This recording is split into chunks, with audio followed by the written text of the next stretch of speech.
TDP Janasena పొత్తులో అత్యంత కీలకమైన భేటీ మాధాపూర్లోని పవన్ కళ్యాణ్ నివాసంలో జరిగింది. చంద్రబాబు నాయుడు నేరుగా పవన్ నివాసానికి వచ్చి 2.5 గంటల పాటు పలు అంశాలపై చర్చ జరిపినట్లుగా తెలుస్తోంది. ఉమ్మడి మేనిఫెస్టోలో పెట్టే అంశాలతో పాటు సీట్ల సర్దుబాటు పైన కూడా రాష్ట్ర పార్టీల నేతలు సుదీర్ఘంగా చర్చించినట్లుగా చెబుతున్నారు.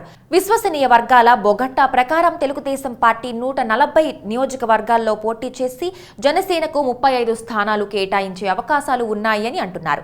లోక్సభ స్థానాల విషయానికి వస్తే 2 లేదా 3 నియోజకవర్గాలను జనసేనకు ఇవ్వడానికి బాబు సముఖత వ్యక్తం చేసినట్లుగా సమాచారం.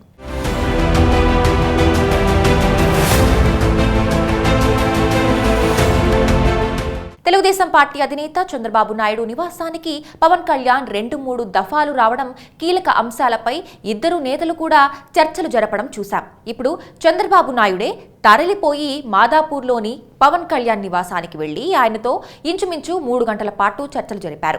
ఈ భేటీలో ప్రధానంగా ఉమ్మడి మేనిఫెస్టోలో ఇవ్వబోయే హామీల గురించి కీలక చర్చ జరిగింది అని అంటున్నారు. ఆ మధ్య పవన్ కళ్యాణ్ 6 కీలక సూచనలు చేసిన సంగతి తెలిసిందే.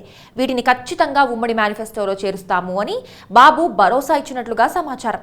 ఇక సీట్ల సర్దుబాటు విషయంలో కూడా చర్చ జరిగింది అని అంటున్నారు. చర్చ ఆద్యంతం సజావుగా సుహృద భావ వాతావరణంలో చాలా కూల్గా జరిగింది అని అంటున్నారు. పవన్ చంద్రబాబుతో పాటు Janasena political affairs committee chairman Nadendla Manohar కూడా ఈ భేటీలో పాల్గొన్నారు. 175 నియోజకవర్గాలున్న ఏపీలో తమకి కనీసం 50 అసెంబ్లీ నియోజకవర్గాలు, 5 లోక్సభ స్థానాలు ఇవ్వాలని పవన్ కళ్యాణ్ అడిగినట్లు సమాచారం. రాష్ట్రంలో జనసేన బలం కొన్నేళ్లుగా బాగా పెరిగిందని, దానికి అనుగుణంగా సీట్లిస్తే గెలిచి చూపిస్తామని పవన్ వ్యాఖ్యానించినట్లు తెలుస్తోంది. పవన్ కళ్యాణ్ చెప్పిందంతా విన్నాక చంద్రబాబు నాయుడు ప్రాంతాల వారీగా జనసేన బలాన్ని వివరిస్తూ జనసేన ఖచ్చితంగా గెలవగలిగే నియోజకవర్గాలను కేటాయిస్తామని అన్నారట. ఆ క్రమంలో 35 అసెంబ్లీ నియోజకవర్గాలను జనసేనకు కేటాయించడానికి చంద్రబాబు నాయుడు ఇంచుమించు సుముఖత వ్యక్తం చేశారని అంటున్నారు. అంతకుమించి ఎక్కువ స్థానాల్లో జనసేన పోటీ చేస్తే అది వైసీపీకి అడ్వాంటేజ్ అయ్యే ప్రమాదం ఉందని కూడా చంద్రబాబు వివరించినట్లు చెబుతున్నారు. అయితే స్కిల్ డెవలప్మెంట్ స్కామ్ లో చంద్రబాబు నాయుడు అరెస్ట్ అయిన తరుణంలో టీడీపీ తీవ్ర సంక్షోభంలో కొట్టుమిట్టాడుతున్న తరుణంలో ముందుకు వచ్చి అండగా నిలిచిన నిజమైన మిత్రపక్షంగా జనసేన తన నిస్వార్థాన్ని చాటుకుంది అని రాజకీయ పరిశీలకులు అంటున్నారు.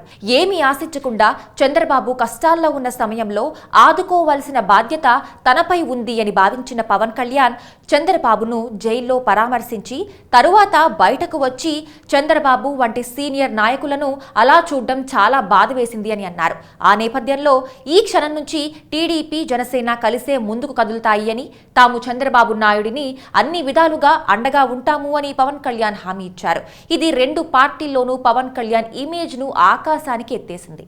నిష్కల్మషంగా టీడీపీని ఆదుకున్న పవన్ కళ్యాణ్ ఏమీ అడగకపోయినా అత్యధిక స్థానాలు కేటాయించాల్సిన బాధ్యత టీడీపీపై ఉందని అంటున్నారు రాజకీయ పండితులు.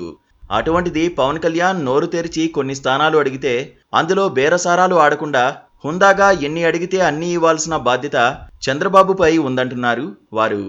అయితే పవన్ మాత్రం తాను సాయం చేశాను కాబట్టి తన పార్టీకి సీట్లు ఇవ్వాలని అడగడం లేదు. 2019తో పోలిస్తే రాష్ట్రంలోని 3 ప్రధాన ప్రాంతాల్లోనూ జనసేన బలం చాలా పెరిగింది. దానికి అనుగుణంగానే ఆయన సీట్లు అడుగుతున్నారే తప్ప స్వార్థంతో వ్యవహరించడం లేదని జన సైనికులు కూడా అంటున్నారు. అసెంబ్లీ నియోజకవర్గాల విషయానికి వస్తే ఉమ్మడి తూర్పుగోదావరి జిల్లాలో Kothapeta, Pithapuram, Rajahmundry rural, Kakinada rural, Amalapuram, Kothapeta, Razole, P Gannavaram నియోజకవర్గాలు అడుగుతున్నట్లుగా ప్రచారం జరుగుతోంది. ఉమ్మడి పశ్చిమ గోదావరి జిల్లాలో భీమవరం, పాలకొల్లు, తాడేపల్లిగూడెం, తణుకు నియోజకవర్గాలు అడుగుతున్నట్లుగా చెబుతున్నారు. విశాఖ జిల్లాలో గాజువాక, భీమిలి, అనకాపల్లి, పెందుర్తి నియోజకవర్గాలపై జనసేన కన్నేసినట్లుగా ప్రచారం జరుగుతోంది. అనకాపల్లి జిల్లాలోని పాయకరావుపేట నియోజకవర్గం కూడా జనసేన జాబితాలో ఉంది అని అంటున్నారు. ఇక లోక్సభ స్థానాల విషయానికి వస్తే విశాఖపట్నం, నర్సాపురంతో పాటు అమలాపురం లోక్సభ స్థానాన్ని అడిగే అవకాశాలు ఉన్నాయి అని అంటున్నారు. మొత్తానికి సీట్ల కేటాయింపుపై మరో 2 వారాల్లో పూర్తి క్లారిటీ వస్తుంది అని అంటున్నారు. అప్పుడు 2 పార్టీలు కూడా ఉమ్మడి కార్యక్రమాలు నిర్వహిస్తాయని చెబుతున్నారు.